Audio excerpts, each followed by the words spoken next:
কবিতা আছে, এটা খুব পছন্দের কবিতা আমার।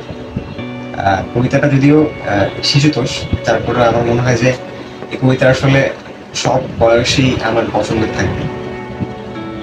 এটা হচ্ছে পাখির মতো, আল মাহমুদের।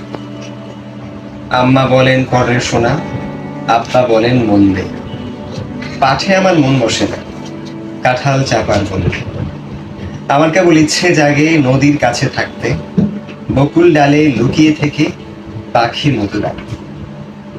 সবাই যখন ঘুমিয়ে পড়ে কর্ণফুলের কুলটায়, দুধ ভরা ওই চাঁদের বাটি ফেরেশতারা উল্টায়।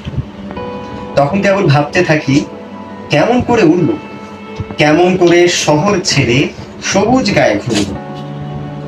তোমরা যখন শিখছো পড়া মানুষ হওয়ার জন্য, আমি না হয় পাখি হব, পাখির মতো বন্য। তোমরা যখন শিখছো পড়া মানুষ হওয়ার জন্য, আমি না হয় পাখি হব, পাখির মতো বন্য।